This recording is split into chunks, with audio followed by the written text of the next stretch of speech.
Jones here, and today we are going to be doing two activities. The first activity you will only need a flashlight for, and the second activity you're going to need tape along with your paper so that you can tape it to the wall, and then you'll need something to draw with. Today I brought markers, but you can use a pencil or crayons or whatever you have lying around.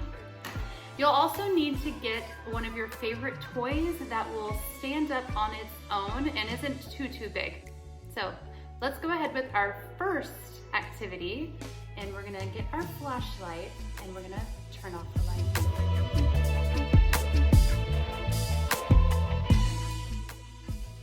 All right guys, so now that the lights are off, I have turned on the flashlight. I'm gonna prop this up somewhere so that we can make shadow puppets on the wall. Let's do it together. So I propped my flashlight up so that I can make my shadow puppets on the wall. So we're gonna start with something pretty simple that I'm sure you've all seen before. We're going to take our hands and make our pointer finger bend up while all the others are facing straight, and then our thumb becomes the bottom jaw of the mouth. And this, my friends, is a duck. Now the closer to the light that I move, the bigger the duck gets on the wall. And the closer to the wall I get, or the further from the light, the smaller the duck gets. So you can play with the sizes and have a very big one if you're really close, and also have a little baby one if it's far away. So there's our duck. Now, we'll move on to a bat. So you're gonna take your fingers, your hands like this, and cross them over one another. And then it looks like two bat ears. And then it can fly all around the wall.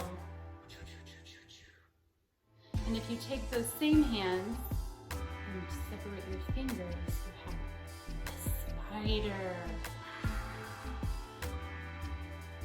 All right, the last one is the same as the duck with your hands like this, but instead of just doing this, you're gonna put up two fingers and leave these down, and that becomes your bunny.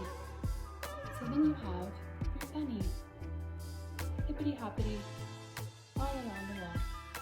And if you wanna be real fancy, you can make your bunny like this. All right guys, let's move on to activity number 2.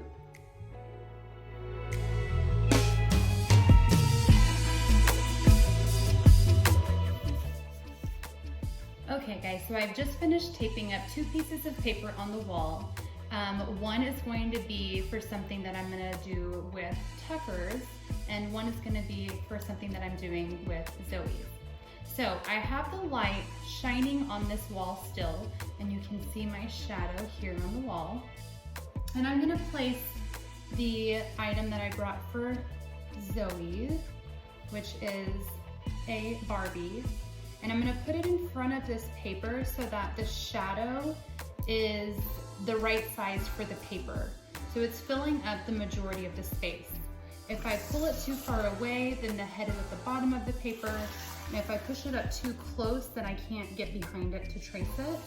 So we want it far enough away that it's filling up the space, but also not too close that we can't get in there to trace around it. The item that I brought from Tucker's room, so the boy one, is this Godzilla. So Gavin, if you are watching, I know you think this is super cool. So this right here is going to be the one that I'm gonna show you and demonstrate right now, because it's bigger and it won't take me quite as long to do it for you. So I have it close enough that it is all the way to the top of the page, but it's not too close that I can't get behind it. So I'm gonna go ahead and start tracing it.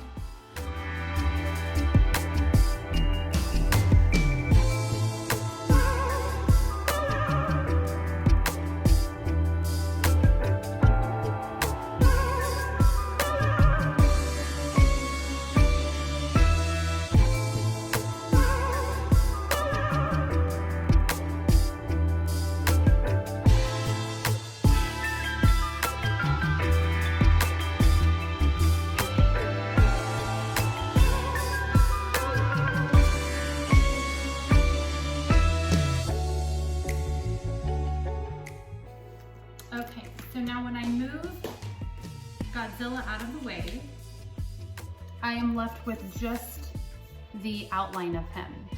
So now I can either color the whole thing black and have just a silhouette, or I can take this and look at Godzilla to draw a more detailed version of him. So that's up to you and what you would want to do. Now if we move over here closer to Barbie, you can see that with hers, it's gonna take a little bit more detail because she's got a much more petite face here. It's not the big lines that you had with Godzilla. There's a little bit of flyaways here in the hair, her dress, the shape, the stand that she's that's holding her up. And then even right in here, you can see, I'll move it closer, that there are different lines in her scarf that she's holding because it's a little bit transparent, so it's letting some light through. So she's gonna take a little bit longer to do.